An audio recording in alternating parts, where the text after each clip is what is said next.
Bonjour et bienvenue à tous dans cette nouvelle vidéo Scoot en bourse. On va aujourd'hui parler de l'or, cette ruée vers l'or. Vous en avez sûrement entendu parler sur Internet, peut-être même à la télé, ou peut-être vous suivez les prix sur votre graphique de trading ou sur votre plateforme bourse. Quoi qu'il en soit, les prix de l'or connaissent une hausse phénoménale depuis début 2024, une hausse phénoménale et un prix de l'or qui frôle aujourd'hui les 2300 $. On est à 2200, presque 90, 2280, 2290, presque 2300 $ l'once, ruée vers l'or. Est-ce qu'il est trop tard ou pas pour acheter de l'or?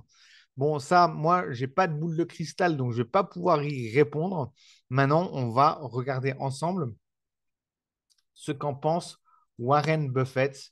Donc Warren Buffett, c'est ce mania de la finance, cet investisseur à succès qui est connu pour avoir euh, surperformé les marchés pendant des dizaines d'années. Et lui a une position bien arrêtée, bien tranchée en ce qui concerne l'investissement en or. Et on va le voir ça tout de suite. On va voir aussi à la fin de la vidéo les dangers que cette ruée vers l'or, pardon, petite tasse de café, que cette ruée vers l'or pourrait amener euh, sur les marchés financiers et finalement aussi sur nos vies, sur notre quotidien. Quel est l'impact de tout ça? Alors, investir dans l'or, qu'en pense Warren Buffett? Alors, Warren Buffett, lui, il dit, alors ça c'est une de ses citations, je vais vous la lire, l'or est extrait d'un trou en Afrique ou ailleurs. C'est vrai que très souvent en Afrique ou en Amérique du Sud. Ensuite, on le fond, on creuse un autre trou et on l'enterre à nouveau et on paie des gens pour le garder. Il n'a aucune utilité. Quelqu'un qui nous regarderait de la planète Mars ou d'une autre planète, des aliens, serait complètement perplexe. En effet, on creuse pour aller chercher de l'or et ensuite on le met dans un coffre en bien enterré sous terre. Ça n'a pas de sens. Alors, attention, bien sûr, l'or a quand même une utilité dans la joaillerie et dans l'industrie. On y reviendra tout à l'heure. On verra que c'est quand même une utilité très, très limitée, limitante. Alors justement, Warren Buffett, il sort une autre phrase, une autre expression. Donc vous pourriez prendre tout l'or qui a jamais été extrait de terre, il remplirait un cube de 20 mètres de côté. Donc voilà, je vous ai mis une illustration, un gros gros cube d'or. Au prix actuel de l'or, et ça, il avait fait sa citation il y a quelques temps, donc je n'ai pas adapté la citation, sachant que l'or a fortement augmenté, mais le prix des actions a fortement augmenté aussi. Donc on va considérer que c'est toujours d'actualité. Au prix actuel de l'or, vous pourriez acheter toutes les terres agricoles des États-Unis, toutes les terres agricoles des États-Unis, mais aussi 10 fois la société ExxonMobil, et il resterait encore 1000 milliards de dollars. Donc, qu'est-ce que vous préférez? Toutes les terres agricoles des États-Unis, 10 fois ExxonMobil et 1000 milliards de dollars, ou un gros cube de métal? Et ben, quand on se pose la question comme ça, alors 10 fois ExxonMobil, on ne se rend pas bien compte. Je vous ai converti ça en société du CAC 40. Donc, on pourrait acheter la totalité de LVMH, la totalité de Kering, la totalité de L'Oréal, de Total Energy, de Airbus, de Air Liquide, de Sanofi, la Société Générale, la BNP et Hermès International. On pourrait acheter toutes ces sociétés. Il nous resterait encore 2500 milliards, plus les 1000 milliards, parce que là, ça, toutes les sociétés que je vous ai citées là, c'est que l'équivalent de 10 fois Exxon. Donc, on pourrait acheter toutes ces sociétés-là. On aurait encore 2500 milliards plus les 1000 milliards. On aurait 3500 milliards pour développer et les terrains agricoles et toutes ces entreprises ou un gros cube d'or. Donc en fait, quand on pose la situation de cette façon-là, et c'est ça qui est intéressant avec cette réflexion de Warren Buffett, c'est est-ce qu'il faut acheter de l'or ou pas? Alors je ne sais pas si ça va monter ou baisser. Si vous êtes des spéculateurs, vous faites vos analyses.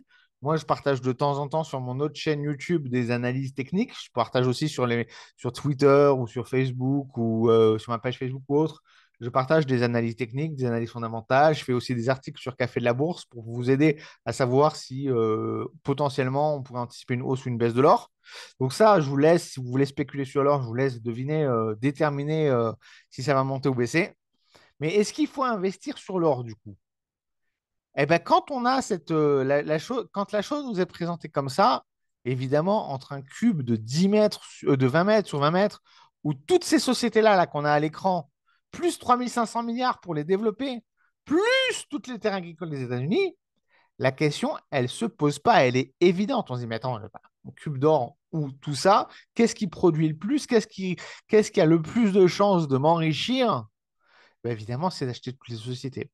Et quand on pose le truc comme ça paraît du coup évident, mais il faut savoir que vous, avec les actions fractionnées aujourd'hui ou avec les ETF, vous pouvez le faire. C'est-à-dire que ce qui est applicable à un niveau colossal, donc évidemment, un cube de, si on prend tout l'or du monde, toutes les entreprises, la comparaison paraît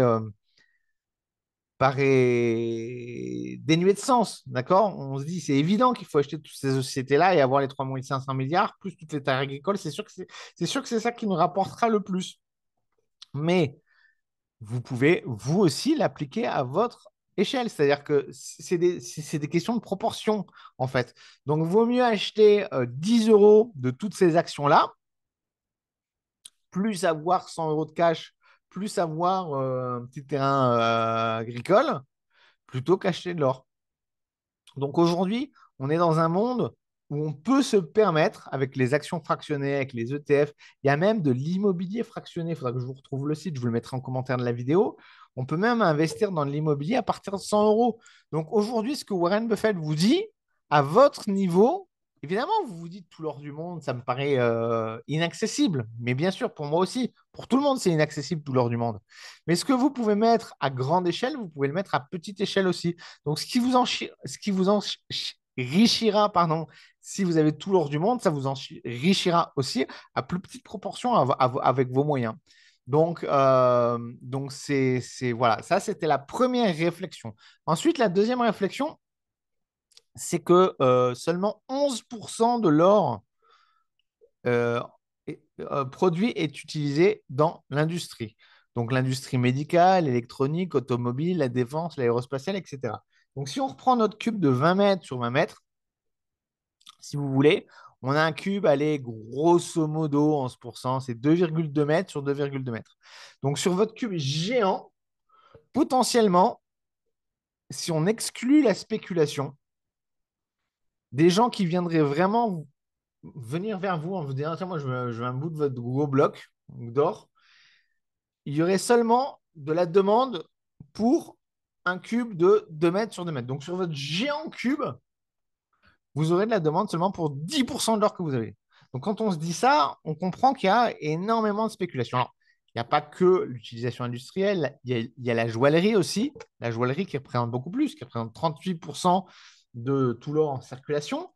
Mais au final, si on additionne l'utilisation industrielle, qui est la plus importante. On a besoin de ça. La joaillerie, j'ai envie de dire, s'il y a des crises, des machins, les bijoux, c'est pas quelque chose qui est primordial. Vous voyez, s'il y a une crise, la joaillerie, elle peut s'effondrer. Enfin, je veux dire, c'est pas, ça fait, s'il y a une guerre, s'il y a une guerre, s'il y a une crise, s'il y a un gros problème économique ou autre, la joaillerie, ça fait pas partie des biens de première nécessité. C'est le truc qui va se casser la gueule en premier. Mais bon, même en temps normal, c'est 38%. Donc, si vous voulez, dans le meilleur des cas, c'est 50% de l'or en circulation qui est vraiment utilisé. 50, les autres 50%, c'est que de la spéculation. Que de la spéculation. Donc, CQFD, bah, écoutez, voilà, hein, faut faire attention. Faut faire attention. Alors, on peut jouer sur les hausses et baisses de l'or. D'ailleurs, l'or est un super actif pour le trading. Moi, je l'utilise pour le trading. Maintenant, pour l'investissement long terme, est-ce que j'achèterais de l'or à 2283 $? Ça peut monter à 2005, ça peut monter à 3000 peut-être, mais ça reste de la spéculation, il faut le prendre en compte. Moi, je réserve l'or plus pour les opérations spéculatives de trading que pour l'investissement parce que ça ne rapporte rien. C'est ça aussi ce qui est important. comprendre, c'est que si vous achetez les 10 sociétés là, tout à l'heure qu'on a vu, les 10 plus grosses sociétés du CAC 40, attention, c'est quand même pas rien. Ça vous rapporte des milliards de dividendes qui tombent. L'or, ça ne vous rapporte rien. Pire, l'or, ça vous coûte de l'argent parce qu'il faut le stocker, il faut l'assurer. Donc, voilà. Après, je ne dis pas, je ne fais pas de conseil en investissement, chacun fait ce qu'il veut, mais essayez d'avoir cette réflexion et vous dire, bon, alors après, si c'est 5% de votre patrimoine, pourquoi pas, je vais me dire, pourquoi pas. Ensuite, voilà, donc tout le reste, c'est de la spéculation. Voilà, c'est ce que je voulais dire. Tout le reste, c'est de la spéculation. Donc l'or, qui est considéré comme une valeur refuge, l'or n'a pas toujours contré l'inflation. Il y a une seule fois dans l'histoire où l'or a joué le rôle de valeur refuge quand il y a eu de l'inflation. L'or reste un actif spéculatif. Il faut pas l'oublier. Alors par contre, et on va terminer là-dessus, quand on investit ou une grosse partie de son argent ou une partie notable de son argent en or, ou que les banques centrales investissent massivement dans l'or, ce qu'elles font en ce moment, que les banques commerciales investissent massivement dans l'or, qu'est-ce qui se passe? En fait, l'or, vous l'avez compris, ça ne produit rien, ça ne crée rien, c'est inerte. Alors, bien sûr, s'il y a 11% d'utilité industrielle et 38% de... Mais quand vous stockez de l'or dans votre coffre, il n'est pas utilisé pour l'industrie et il n'est pas utilisé pour la joaillerie. Donc, il ne produit rien. Et quand on a des sommes importantes d'argent qui sont gelées, c'est ce qu'on peut voir pendant les crises. Et c'est un phénomène qui amplifie les crises. On n'ose plus investir son argent, donc on le gèle, on le frise, on le met sous le matelas. Et bien ça, ce qu'on appelle la non-circulation, l'argent qui ne circule pas dans l'économie, ça peut entraîner plusieurs problèmes. Un, la récession économique. L'argent donc, qui ne circule plus peut mener à une baisse de la demande et une baisse de la production et provoquer une récession. Voilà. Donc, d'un côté, on se dit, j'investis dans l'or pour me protéger contre, euh,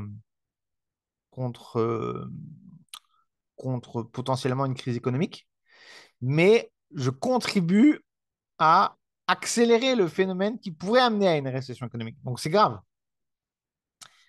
Ça peut également créer de la déflation parce que finalement, il y a moins d'argent en circulation, les prix peuvent baisser, ça peut sembler positif au premier abord, mais en réalité, ça peut décourager la consommation et décourager l'investissement. Et les gens peuvent continuer à attendre que les prix baissent, par exemple pour l'immobilier ou pour l'achat de voiture ou pour, voilà, ou pour l'investissement, les baisses d'actions. Donc ça peut créer un gros une grosse problématique de déflation. La déflation, c'est pas bon. On a beaucoup entendu parler de l'inflation ces derniers temps. Un excès d'inflation, c'est pas bon, on est d'accord. Une inflation mesurée, c'est très positif, mais une déflation, c'est dramatique. Ça peut amener aussi une augmentation du chômage. Une baisse de la production due à une demande réduite peut entraîner une augmentation du chômage. Il y a moins d'argent qui circule dans l'économie, il y a moins de demandes, il y a moins de nécessité d'emploi, moins de demandes, enfin moins d'offres, moins de demandes, moins de nécessité d'emploi, chômage. Euh, Voire ralentissement de la croissance. Voilà, la liste est longue. Il y a difficultés financières pour les entreprises et les ménages, il y a moins d'argent en circulation, donc il y a moins de crédit, il y a moins d'emprunts, il y a moins de... Voilà, ça crée des difficultés pour les ménages et pour les entreprises, donc un ralentissement de la croissance. En bref. Donc, investir sur l'or, ça peut sembler merveilleux. L'or brille, l'or est magnifique, mais attention, tout ceci n'est pas dénué de risques. Maintenant, en cas de guerre, alors bien sûr, l'or, alors autant je suis assez mitigé en cas d'inflation, je ne suis pas d'accord pour dire que l'or est une bonne solution. En cas d'inflation, autant investir dans les actions, ça marchera beaucoup mieux. Maintenant, en cas de guerre, oui, en cas de guerre, effectivement, il est possible que les banques ferment, enfin, je parle de guerre, je parle de guerre mondiale, je parle de ce qu'on a connu en 1939, en 1914, grosse guerre. Gros, je parle pas des guerres, on va dire, malheureusement, c'est triste à dire, mais des guerres courantes. Je parle des guerres mondiales, du truc qui bloque, où c'est le bordel de bordel de bordel. Hein. Là, effectivement, bon, l'or, bah, ça peut se mettre dans, si vous l'avez en lingot d'or, ça peut se mettre dans la poche, vous pouvez partir à l'étranger, vous pouvez le garder, vous pouvez l'échanger contre votre liberté ou quoi que ce soit. D'accord, pourquoi pas. Encore que on peut vous le confisquer, on peut vous tuer pour le prendre, ça peut être aussi d'autres sources de problèmes. Et en cas de vraiment de scénario, parce que des fois j'en entends sur Internet qui partent sur des scénarios apocalyptiques, genre fin du monde, à ce moment-là, c'est même pas l'or qu'il faut acheter, c'est du blé, du riz, de l'eau et remplir vos caves. Parce que c'est ça, ça sera ça la ressource. Voilà. Si on part dans du scénario extrême apocalyptique, c'est même pas l'or qu'il faut en fait. En vrai, c'est les vraies ressources naturelles dont on a besoin tous les jours. Mais on est bien loin de tout ça. Donc du coup, investir dans l'or ou pas, ça, bon, bah, moi, je vous ai exposé mon point de vue. L'or est très bien pour les opérations de trading. Moi, je n'ai rien à dire là-dessus. Et dans ce cas-là, je vous invite à aller visiter mon autre chaîne YouTube, le Trading avec Marc Raffard. Là, on a beaucoup de choses à dire sur l'or. Par contre, pour l'investissement, je pense que si vous avez un objectif d'investissement à long terme, il y a de meilleures opportunités qu'investir dans l'or. Je vous souhaite à tous, du coup, une bonne journée. Je vais arrêter le partage.